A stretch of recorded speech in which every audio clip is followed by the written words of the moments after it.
Olá, tudo bem? Estamos dando sequência ao tema que já apresentamos, a primeira parte no bloco 1. O tema é eventos finais. Me chamo Joabe Chagas e paramos no evento 1.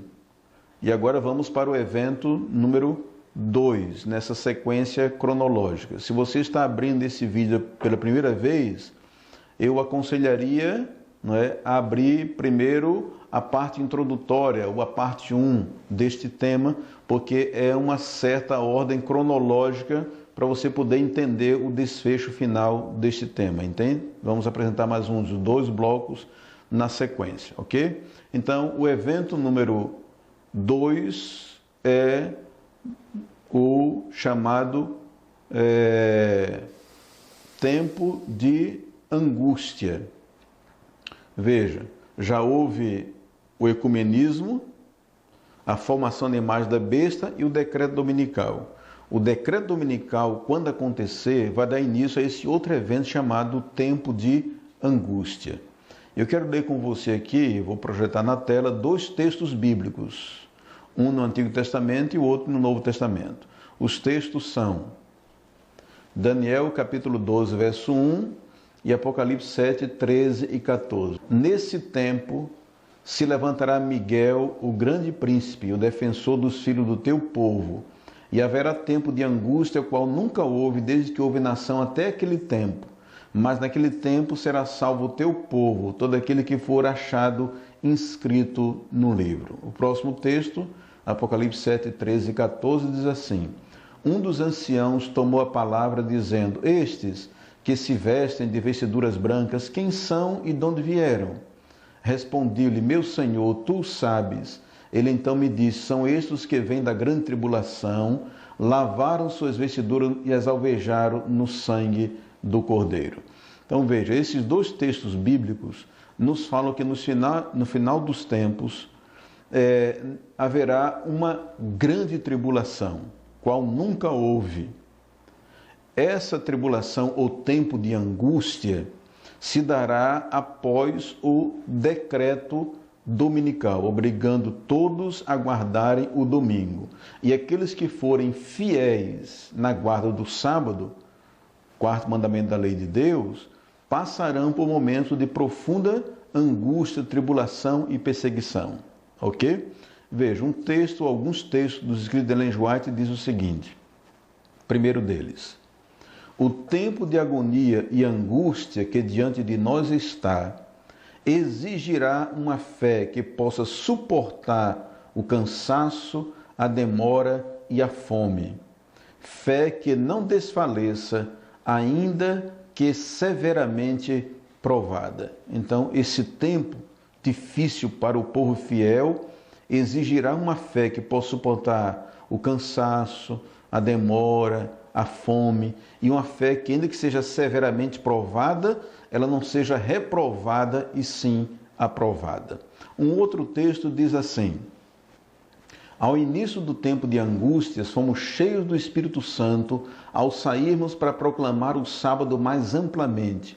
Eu vi a espada, a fome, pestilência e grande confusão na terra.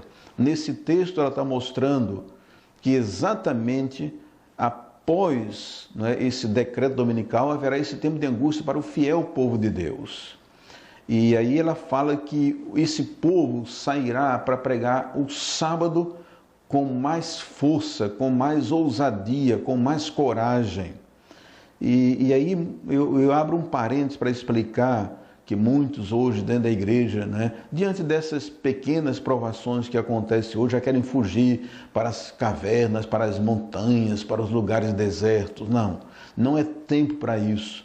Nem quando surgir o decreto dominical, porque o povo precisa ficar nas cidades para pregar a mensagem do sábado e a terceira e última mensagem angélica, ok? Mais um texto, ela diz assim: o início do tempo de angústia ali mencionado não se refere ao tempo em que as pragas começarão a ser derramadas, mas a um breve período pouco antes, enquanto Cristo está no santuário. Ela está dizendo aqui que o tempo de angústia do qual estamos agora falando não é o tempo de angústia de Jacó, que vai acontecer após o fechamento da porta da graça, quando tiver cair nas 7 últimas pragas. Esse tempo de angústia é o tempo de angústia prévio, que acontece após o decreto dominical, ok? É o tempo de pregar o evangelho com coragem e ousadia. E às vezes teremos que enfrentar tribulações, perseguições, teremos que muitas vezes enfrentar a própria morte como testemunho da nossa fé. Um outro texto, ela diz assim: ao tornar-se o movimento em prol da imposição do domingo mais audaz e decidido, invocar-se-á a lei contra os observadores dos mandamentos. Serão ameaçados com multas e prisão, e a alguns se oferecerão posição de influência e outros recompensas e vantagens como engoldo para se renunciarem à sua fé. Mais um texto: como os defensores da verdade se recusam a honrar o descanso dominical, alguns deles serão lançados na prisão, exilados e outros tratados como escravos. Para a sabedoria humana, tudo isso parece impossível. Quando o temor e o amor de Deus são removidos, o coração pode tornar-se muito cruel. Então aqui fala que no final dos tempos haverá perseguição, um tempo de angústia maior do que a que houve durante os 1260 anos de supremacia papal, que foi de 538 até 1798, em que a Igreja Católica Apostólica Romana perseguia o que ela considerava como herege, ou seja, aqueles que seguiam a palavra de Deus e não os ensinamentos da Igreja Católica. No final dos tempos haverá uma perseguição muito maior, muitos serão presos, exilados, torturados e mortos por causa da sua fé, principalmente por causa da sua fidelidade na guarda do sábado. E parece, a princípio, para a mente humana hoje, parece impossível que isso, no pleno século XXI, com tanto esclarecimento, com tanta cultura e direitos humanos, isso possa acontecer outra vez. Mas ela diz que quando o amor divino é tirado do coração humano, o homem pode tornar-se muito cruel. Mais um texto, ela diz assim: a conscienciosa obediência à palavra de Deus será considerada rebeldia. Cegado por Satanás, o pai exercerá aspereza e severidade para com o filho crente. O patrão ou patroa oprimirá o empregado que observe os mandamentos. A afeição será alienada. Filhos serão deserdados e expulsos do lar. Cumprir-se-ão literalmente as palavras de Paulo: todos que piamente quiserem viver em Cristo Jesus padecerão perseguições. E Cristo mesmo falou, nas bem-aventuranças de Mateus capítulo 5, que realmente bem-aventurados seriam aqueles que fossem perseguidos por causa dele, do seu nome, porque dos tais seria o reino dos céus. Então, depois que houver esse tempo, ou esse tempo de angústia estiver acontecendo, esse tempo de angústia vai desencadear simultaneamente 3 outros eventos. O primeiro deles é a sacudidura. O segundo, a chuva serôdia. E o terceiro, o selamento. Vamos então para o primeiro ponto, a sacudidura. O que vem a ser a sacudidura? Vamos para um texto bíblico que está no Evangelho de Lucas, que diz o seguinte: Lucas, capítulo 22 e o verso 31. Cristo disse: Simão, Simão, eis que Satanás vos reclamou para vos peneirar como trigo. No final dos tempos, depois do decreto dominical, durante o tempo de angústia prévio, haverá realmente o que nós chamamos de peneiramento ou sacudidura, onde aqueles que estão brincando de ser cristãos, estão levando a vida cristã de qualquer maneira, não suportarão o tempo de provação e dificuldades que aguardam o fiel povo de Deus. Ellen White tem alguns textos onde ela diz assim: estamos no tempo da sacudidura, tempo em que cada coisa que pode ser sacudida, sacudir-se-á. O Senhor não desculpará os que conhecem a verdade se não obedecem a seus mandamentos por palavra e ação. Mas um texto ela diz assim: a disputa é entre os mandamentos de Deus e os mandamentos dos homens. Nesse tempo, o ouro será separado da escória na igreja. A verdadeira piedade será claramente distinguida da piedade aparente e fictícia. Muitas estrelas que temos admirado por seu brilho tornar-se-ão trevas. A palha, como nuvem, será arrebatada pelo vento, até mesmo de lugares onde só vemos montões de precioso trigo. Quando a gente junta esses dois textos que nós lemos, vem aqui uma imagem muito interessante e importante, que é o do peneiramento e da sacudidura. Se você já visitou o campo, a roça, e você pôde passar ali alguns dias ou até morou assim por muitos anos, você percebe uma cena muito inusitada para os dias atuais que acontecia naquela época, que era a cena do peneiramento e da sacudidura. Quando os grãos estavam maduros, eram colhidos, guardados, depois de secados, eles então eram colocados em peneiras e a peneira era chacoalhada de um lado para outro, seria, no caso, o peneiramento. Aí começa a cair a palha, alguma sujeira, e o outro processo era levantar, jogar os grãos para cima, e o vento batia e jogava a palha, a sujeira para fora da peneira e caía na peneira só os grãos, o trigo, né? E Cristo também contou que no final dos tempos vai haver uma separação entre o joio e o trigo. Eu vou colocar aqui um vídeo só para você acompanhar esta cena, talvez você nunca tenha presenciado, não é? Pessoalmente, nunca tenha vivido, mas você vai ter uma noção através desse pequeno vídeo que vamos colocar aqui agora, tá bom? Ok?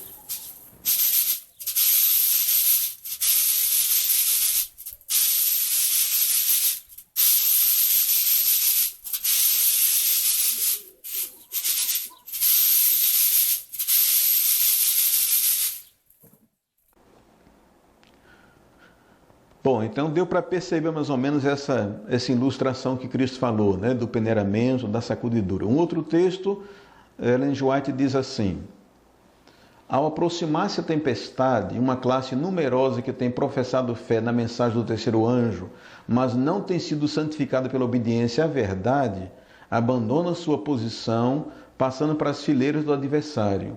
Unindo-se ao mundo e participando de seu espírito, chegaram a ver as coisas sob a mesma luz e, em vindo à prova, estão prontos a escolher o lado fácil, o lado popular. Mais um texto, ela diz: logo o povo de Deus será provado por ardentes provas, e a grande proporção dos que agora permanecem genuínos e verdadeiros demonstrar-se-á metal vil.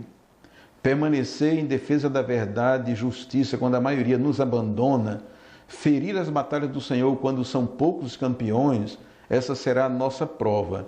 Naquele tempo devemos tirar calor da frieza dos outros, coragem de sua covardia e lealdade de sua traição. Mais um texto: o Senhor atuará para que os dissidentes se separem dos fiéis e leais.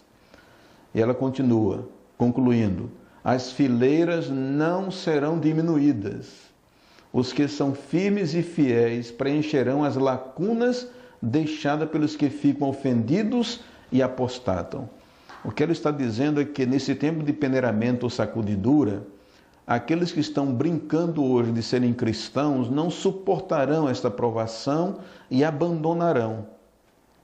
E Cristo diz que os inimigos do homem serão os da própria casa. Então, muitos que abandonarem a fé serão os maiores perseguidores daqueles que permanecem ainda fiéis a despeito das perseguições e provações. Mas ela diz que as fileiras não irão diminuir. Como assim? É que muitos que são fiéis e que estão em outras denominações, em outros movimentos religiosos, tomarão o lugar daqueles que apostataram. Lembra das palavras de Jesus em João, capítulo 10, onde ele diz assim: tenho ainda outras ovelhas, não deste aprisco. A mim me convém conduzi-las. Elas ouvirão a minha voz e haverá um só pastor e um só rebanho. Então, veja, ele comparou o seu povo fiel, as ovelhas, e a sua igreja ao seu aprisco. Ele diz assim: eu tenho ainda outras ovelhas, não deste aprisco, e a mim me convém conduzi-las, elas ouvirão a minha voz e haverá um só pastor e um só rebanho. É o Evangelho de João, capítulo 10. Então veja, no final dos tempos, quando muitos apostatarão da fé, abandonarão as fileiras, outros serão levados a decidir-se em prol da verdade do sábado e ocuparão o lugar desses que apostataram e que abandonaram a sua fé. Então as fileiras realmente não irão diminuir, ok? Então, junto com a sacudidura e o peneiramento, vamos ter o outro evento que é, no caso, o derramamento da chuva serôdia. O que é o derramamento da chuva serôdia?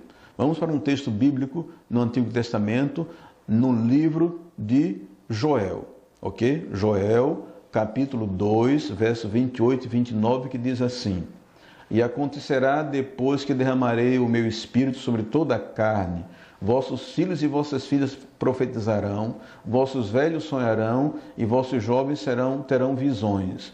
Até sobre os servos e sobre as servas derramarei o meu espírito naqueles dias. Aqui Joel está falando que no final dos tempos, nos últimos dias que antecedem a volta de Cristo, Deus derramaria uma porção dobrada do seu Santo Espírito na figura de chuva serôdia. Na Palestina temos duas figuras para chuva: a chuva temporã, que é a chuva que é usada para o plantio, e a chuva serôdia, que é a chuva usada para a colheita. Então, no Pentecostes, cumpriu-se a chuva temporã, com derramamento do Espírito Santo, e gloriosos foram os resultados da semeadura do Evangelho, não é? As boas novas da salvação em Cristo Jesus, no início do cristianismo. Só que haverá um derramamento especial, ainda maior, no final dos tempos, que é a chuva serôdia. Por um lado, amadurecendo o grão, que são os fiéis, preparando para a volta de Cristo, e por outro lado, pregando a última mensagem, o último convite de salvação. Alguns textos de Ellen G. White reforçam esse pensamento da chuva serôdia da seguinte forma: primeiro deles, a grande obra do Evangelho não deverá encerrar-se com a menor manifestação do poder de Deus do que aqui assinalou o seu início. As profecias que se cumpriram no derramamento da chuva temporã no início do Evangelho devem novamente cumprir-se na chuva serôdia no final do mesmo. Mais um texto: servos de Deus com o rosto iluminado e a resplandecer de santa consagração, a apressação de um lugar para outro para proclamar a mensagem do céu. Por milhares de vozes em toda a extensão da terra será dada advertência. Assim, os habitantes da terra serão levados a decidir-se. Porque hoje a linha divisória entre os que guardam o sábado e os que guardam o domingo é uma linha muito tênue, pouco visível. Mas no final dos tempos, depois do decreto dominical, essa linha será muito acentuada, porque por um lado, um grupo de pessoas estarão sofrendo perseguições, prisões, tortura e morte. E outros irão perceber, pela leitura da Bíblia, que realmente o sábado é o dia santo de Deus e que pessoas estão dando a vida, né, para defender esse dia, esta verdade e esta fé. Aí muitos serão levados a tomar esta decisão. E essa mensagem será pregada realmente não apenas pela força do verbo, mas de uma vida consagrada a Deus e fiel a Deus. Mais um texto, ela diz assim: nesse tempo, a chuva serôdia, ou refrigério para a presença do Senhor, virá para dar poder à grande voz do terceiro anjo e preparar os santos para estarem de pé no período em que as 7 últimas pragas serão derramadas. Eu vou projetar aqui 2 textos mais dos escritos de Ellen G. White que nos ajudam a entender aquela parábola das 10 virgens, ok? Depois, no finalzinho dos 2 textos, a gente explica um pouquinho mais sobre essa parábola das 10 virgens, que é muito conhecida, mas pouco compreendida, até mesmo entre nós. O primeiro texto diz assim: ao avizinhar-se o fim da ceifa da terra, uma especial concessão de graça espiritual é prometida a fim de preparar a igreja para a vinda do Filho do Homem. Esse derramamento do Espírito é comparado com a queda da chuva serôdia, e é por esse poder adicional que os cristãos devem fazer as suas petições ao Senhor da Seara no tempo da chuva serôdia. Um outro texto: A menos, porém, que os membros da Igreja de Deus hoje estejam em viva associação com a fonte de todo o crescimento espiritual, não estarão prontos para o tempo da ceifa. A menos que mantenham suas lâmpadas espevitadas e ardendo, deixarão de receber a graça adicional em tempos de especial necessidade. Aí fica fácil a gente entender aquela parábola das 10 virgens que Cristo contou. As 10 virgens eram divididas em 2 grupos de 5. 5 eram prudentes e 5 eram nécias ou tolas. Vejam, as 10 eram virgens, ou seja, professavam a fé pura. As 10 tinham suas lâmpadas, símbolo da palavra de Deus. As 10 aguardavam o noivo, a vinda de Jesus. As 10 adormeceram por causa do tempo de tardança. Ok? E as 10 ouviram o clamor, aí vem o noivo. E ambas acordaram, as 10 virgens acordaram. Só que quando acordaram, as lâmpadas estavam apagadas. Só que 5 delas, as virgens prudentes, tinham um recipiente extra de azeite.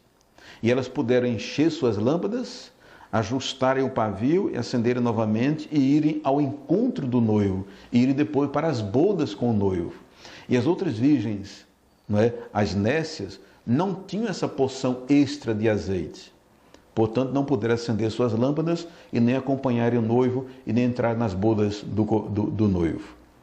Então, essa porção extra de azeite é exatamente o derramamento da chuva serôdia, que temos que estar orando e nos preparando para receber no final dos tempos. Quando as virgens nécias, na parábola, chegaram aonde estava a festa das bodas e bateram a porta que estava fechada, ouviram a voz do noivo dizendo, não vos conheço. E Cristo arrematou dizendo, ali fora haverá choro e ranger de dentes. Então mostra que realmente haverá no final dos tempos um derramamento especial de graça e poder através da chuva serôdia, o Espírito Santo, ok? E a igreja, então, os fiéis, sairão com força, coragem, intrepidez e ousadia, semelhante a de Pedro, que em meio às torturas, perseguições e prisão, e perante os tribunais, Pedro disse, mais importa obedecer a Deus do que aos homens, assim também dirá os fiéis nos últimos dias, cheios do Espírito Santo. E aí eles sairão para pregar a terceira e última mensagem angélica, que está em Apocalipse capítulo 14, verso 9 a 11, que você pode ler em qualquer momento na sua casa, ok? Então, nós temos então o outro evento que acontece durante o tempo de angústia prévia. O tempo de angústia prévia é logo depois do decreto dominical. Durante o tempo de angústia prévia vem a sacudidura, o peneiramento, o derramamento da chuva serôdia, o Espírito Santo, e vem, no caso, o selamento do povo de Deus. Haverá um selamento dos salvos antes da volta de Cristo Jesus. E a Bíblia fala sobre isso em Apocalipse, capítulo 7, versos de 1 até o verso 3, que diz o seguinte: depois disto vi 4 anjos em pé nos 4 cantos da terra, conservando seguros os 4 ventos da terra, para que nenhum vento soprasse sobre a terra, nem sobre o mar, nem sobre árvore alguma. Vi outro anjo que subia do nascente do sol, tendo o selo do Deus vivo, e clamou com grande voz aos 4 anjos, aqueles os quais fora dado fazer dano à terra e ao mar, dizendo: não danifiqueis nem a terra, nem o mar, nem as árvores, até selarmos na fronte os servos do nosso Deus. Então a Bíblia fala aqui que haverá o selamento dos servos de Deus, do povo de Deus, dos fiéis, nos últimos tempos. O que é este selamento? Como se dá este selamento? Vamos falar um pouquinho sobre isso, usando tanto os escritos de Ellen G. White, quanto uma fonte secundária para ilustrar um pouquinho essa questão do selo e do selamento. Okay? O primeiro texto de Ellen G. White diz assim: ao passo que uma classe, aceitando o sinal de submissão aos poderes terrestres, recebe o sinal da besta, a outra, preferindo o sinal da obediência à autoridade divina, recebe o selo de Deus. Então aqui nós temos 2 selos no final dos tempos. O selo da besta, que é o domingo, e o selo de Deus, ok? Vamos falar um pouquinho sobre o selo de Deus e sobre o selo em si. Mas o outro texto diz assim: O sábado será a pedra de toque da lealdade, pois é o ponto da verdade especialmente controvertido. Quando sobrevier aos homens a prova final, traçar-se-á a linha divisória entre os que servem a Deus e os que não o servem. Então, essa linha divisória será muito clara e no final dos tempos todos terão tomado a sua decisão, não é? Com muita consciência, ou em prol da guarda do domingo, por tradição familiar, religiosa ou por conveniência, ou se colocam ao lado dos fiéis que estão sofrendo perseguição, né? Privações, prisão, tortura e morte, mas que desejam ser fiéis a Deus e a sua palavra. Então a Bíblia fala do selamento, portanto implica-se em um selo. E aí você tem na tela a imagem de um selo antigo, ok? E por curiosidade, né, navegando na internet, no YouTube principalmente, vi uma reportagem da Record que falava sobre essa descoberta arqueológica. Esse selo, né, é um selo que contém as 3 características básicas de um selo: nome, função e território que essa pessoa domina. Então eu vou projetar na tela aí, não é, esse trecho dessa reportagem para vocês saberem mais ou menos, se situarem dentro do que é um selo verdadeiro e como esse selo realmente será aplicado sobre o fiel povo de Deus no final dos tempos, ok? Agora, os detalhes de uma pesquisa que resultou numa importante descoberta sobre a história da humanidade. Durante escavações em Israel, arqueólogos encontraram um pequeno objeto com uma inscrição. Ela confirma a existência de um personagem que o mundo só conhecia através da Bíblia. Uma descoberta pequena no tamanho. Apenas 1 centímetro de diâmetro e 9 milímetros de espessura. Mas gigante no significado. O achado confirma a existência de um dos reis mais antigos e famosos da história. O selo traz a seguinte inscrição em hebraico antigo: pertencente a Ezequias, filho de Acás, rei de Judá. Para perceber aí, né? Agora vamos para um outro texto bíblico que diz assim, dentro desse contexto do que estamos falando do selamento. Esse texto bíblico diz assim: santificai os meus sábados, pois servirão de sinal entre mim e vós, para que saibais que eu sou o Senhor vosso Deus. Então aqui Ezequiel fala no capítulo 20, verso 20, que o sábado é o selo de Deus. Mas como que o sábado é o selo de Deus? Bom, já que o selo precisa ter 3 características, nome, função e território, quando nós vamos ao Antigo Testamento, né, no livro de Êxodo, no capítulo 20, do verso 8 até o verso 11, né, você vai ver ali, principalmente no verso 11, as 3 características do selo. Vou projetar aqui na tela o verso 11, terminando, né, o mandamento do sábado, diz assim: porque em 6 dias fez o Senhor os céus, a terra, o mar e tudo que neles há, e ao 7º dia descansou. Por isso o Senhor abençoou o dia de sábado e o santificou. Então aqui no verso 11 nós temos as 3 características do selo, não é? Senhor, nome, né? Deus, nome, né? Jeová, nome. Função, Criador. E o território que ele domina, céu, terra e mar. Portanto, o 4º mandamento da lei de Deus, que manda guardar o sábado, contém nele próprio as 3 características do selo. Então, ser selado com o selo de Deus significa você ser fiel à guarda do sábado, principalmente nos últimos dias. Porque o selo é uma declaração que Deus fará perante todo o universo que aquela pessoa que foi selada lhe pertence. Será guardada da prova final dos últimos dias, estará pronto e preparado para receber a Jesus na sua segunda vinda. Agora veja, como a Bíblia não deixa ninguém em dúvidas, como a Bíblia apresenta a mensagem clara, ela também apresenta um selo que é um selo de contrafação ao selo verdadeiro. Então a Bíblia fala do selo verdadeiro de Deus, que é o sábado, será colocado sobre os fiéis, e um outro selo, que é o selo da besta, será colocado também sobre aqueles que seguem a besta e a sua imagem.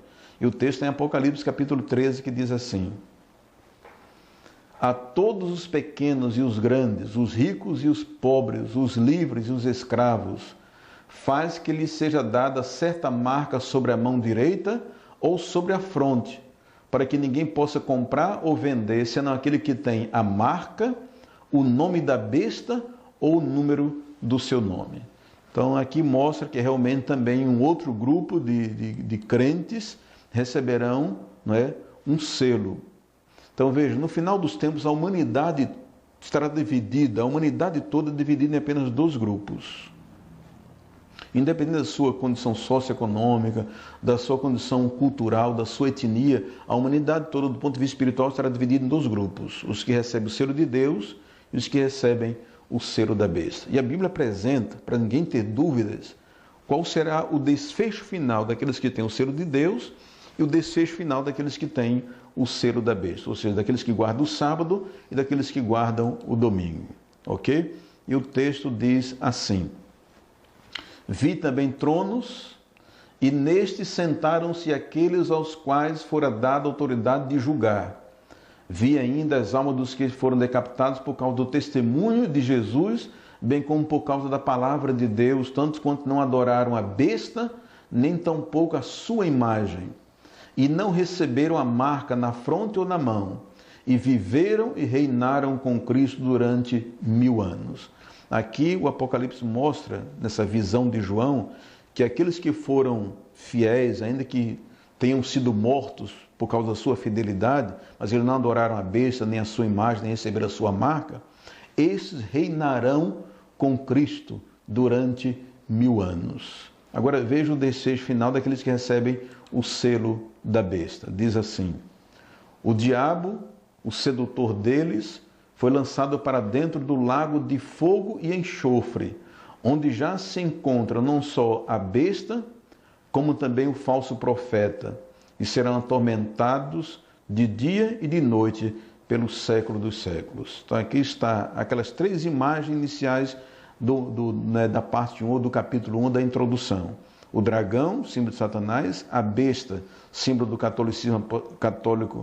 catolicismo, Igreja Católica Apostólica Romana; e o falso profeta, que é símbolo do protestantismo apóstata. Então esses 3, não é, que estarão unidos no final dos tempos, receberão a justa, não é, recompensa ou retribuição dos erros, que será ser lançado dentro do lago de fogo, a besta, o dragão e o falso profeta. Então, a destruição eterna, ok? Ok, só para fechar agora esta parte e este bloco, vamos ler mais um texto onde Ellen G. White diz o seguinte: o selo de Deus jamais será colocado à testa de um homem ou mulher impuros, jamais será colocado à testa de um homem ou mulher cobiçosos ou amantes do mundo, jamais será colocado à testa de homens ou mulheres de língua falsa ou coração enganoso. Todos os que recebem o selo devem ser imaculados diante de Deus, candidatos para o céu. Então veja, ainda que o sábado seja o selo de Deus, contenha as características do selo de Deus, não basta guardar o sábado para ser selado. É preciso que o caráter seja imaculado. É preciso que o caráter seja transformado à semelhança do caráter de Cristo Jesus para receber o selo de Deus, porque isso é uma declaração que Deus faz publicamente perante o universo, que essa pessoa que foi selada está transformada, purificada, pronta para o encontro com Jesus e para morar com Ele por toda a eternidade. Ok? Tudo bem? Então vamos fechar agora este bloco, tá certo? Que é o segundo, tá? E iremos então, daqui a pouco, né? Você vai ver que teremos o terceiro bloco, dando sequência a esse tema escatológico chamado eventos finais. Tá bom? Até a próxima então.